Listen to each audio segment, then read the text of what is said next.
Social मीडियामध्ये सगळ्यात पहिले तुमचं अकाउंटचं नाव तुमचं काहीतरी युनिक पाहिजे सगळ्यांपेक्षा. माझं नाव मी ठेवलंय प्रतीक्षा स्टुडंट पेज, कारण की मी ज्या व्हिडिओ बनवते म्हणून स्टुडंट पेज असं नाव पुढे लिहिलेलं आहे. फोटो पोस्ट करायचे आणि रील पोस्ट करायचे.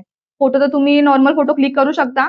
उन्हामध्ये कधी पण फोटो क्लिक करायचा का, तर ते जे मणी वगैरे असतात करताना असं चमकतो, जरदोशी वगैरे चमकतात आणि जे चमकणारे फोटो आहेत ते जास्त आपल्याला बघितल्या लगेच अट्रॅक्ट करतात. जस्ट आपण एक लाईक करू शकतो.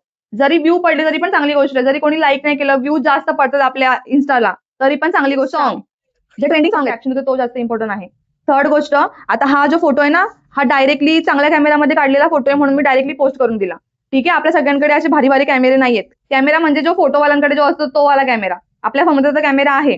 ठीक आहे, आपण आपल्या फोनमध्ये जर फोटो काढला आणि तो थोडासा अंधारामध्ये असेल किंवा अँगल वेगळा असेल, तर तुम्ही आता AI ची मदत घेऊ शकता. AI ने तुम्ही बॅकग्राऊंड चेंज करू शकता. पण तिथे करू शकतो. मध्ये पण नसेल जाऊन करायचं तर जस्ट एक फिल्टर ऍड करायचं. फिल्टरमुळे तुमचा जो ब्लाऊजची डिझाईन आहे ती जास्त उठून दिसते. फोटो क्लिअर असेल तर मग फिल्टर लावायची काहीच गरज नाही. आता आपण बोलूया रील्स बद्दल.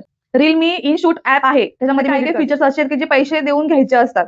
ते पैसे देऊन मी घेते आणि त्याच्यामध्ये मी रील व्हिडिओ आहे. समज स्टॉप करूया. वरती जागा नाहीये. नंतर आमचं डोक्यावाल्या स्पेस मध्ये आहे ना, कुठली अशी गोष्ट नाही की जी आम्हाला दाखवायची. आपल्याला दाखवायचं काय की आम्ही डान्स कसा करतोय हे दाखवायचं आपल्याला. ठीक आहे, या स्पेस मध्ये काहीच नाहीये दाखवण्यासारखं. मग त्या ठिकाणी मी तिथे एक लिहिलं जस्ट की आरीवर्क क्लासचा शेवटचा दिवस पण आम्ही असं साजरा केला की तो कधीच कोणी विसरू शकत नाही. हा, असे वाक्य लिहायचे की जे लोक थांबतील आणि ते वाचतील आणि ते वाचल्यामुळे त्यांना पण असं काहीतरी चांगलं वाटेल आणि ते व्हिडिओला लाईक आहे.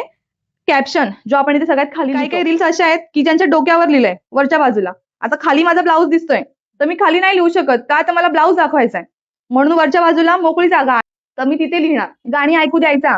त्याच्यानंतर जो आपला गाण्याचा जो मधला कडवा आहे तो आला की मी लगे पुन्हा एक खाली एक ऍड केलं अजून एक वाक्य. जेव्हा समजतं की पुढे पण अजून काहीतरी ही बोलणार आहे, पुढे पण काहीतरी लिहिणार आहे, तेव्हा सुद्धा लोक थांबतात आणि आपल्या रीलला व्ह्यूज पडतात.